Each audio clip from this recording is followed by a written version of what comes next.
കുറച്ചും കൂടെയൊക്കെ ഒന്ന് കലങ്ങി തെളിയാൻ കാത്തിരിക്കുക ഞാൻ. പിന്നെ പോത്തിരിക്കുക പോലും. ആരൊക്കെ എന്തൊക്കെ പറഞ്ഞാലും എന്റെ ശരത്തേട്ടന് എനിക്കറിയാം.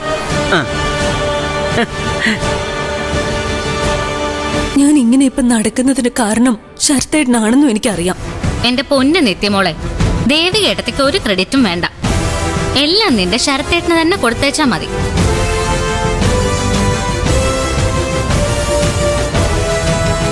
അയ്യോ, ഉണ്ടക്കണ്ണിക്ക് പിടിച്ചില്ല. നോക്കിക്കൊണ്ട് പോന്ന പോക്ക് കണ്ടില്ലേ?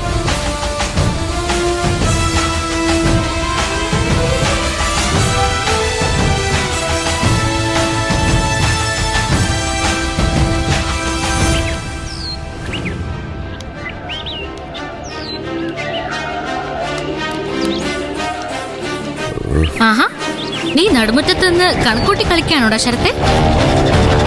ഓ സോറി സോറി സോറി സോറി. നീ ദിവാസ്വപ്നം കാണുമായിരിക്കല്ലേ? അതോ നഷ്ടസ്വപ്നങ്ങളെ കുറിച്ചോർത്ത് കണ്ണീര് പൊഴിക്കുവാണോ? ഒന്ന് പോടി. ഈ ശരത്തിന്റെ കണ്ണുനീര് കാണാന്നുള്ളത് നിന്റെ വെറും വ്യാമോഹം. ഒന്നിനു വേണ്ടിയും ആർക്കും വേണ്ടിയും ഈ ശരത്തിന്റെ കണ്ണ് നിറയത്തിലടി. അറിയാവടാ, മനസ്സിൽ അല്പമെങ്കിലും നന്മ ഉള്ളവരുടെ കണ്ണുകളെ നിറയും. മനുഷ്യത്വം തൊട്ട് തീണ്ടിട്ടില്ലാത്ത നിന്നോട് ഇതൊക്കെ പറഞ്ഞിട്ട് എന്ത് കാര്യം? ഒരു കാര്യമില്ല. എനിക്ക് ഈ ബന്ധങ്ങളൊക്കെ വെറും ചവിട്ടുപടികളാണ്. എന്റെ ലക്ഷ്യത്തിലേക്ക് എത്താനുള്ള ചവിട്ടുപടി.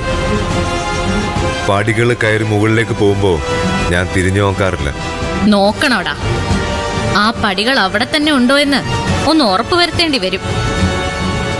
കാരണം തിരിച്ചിറങ്ങി വരേണ്ടത് അതേ പടിയിലൂടെ തന്നെ ആയിരിക്കും. ഞാൻ കയറിപ്പോകുന്നത് തിരിച്ചിറങ്ങാനല്ല, ഒരു സിംഹാസനം വിട്ട് അവിടെ ഇരിക്കാന്.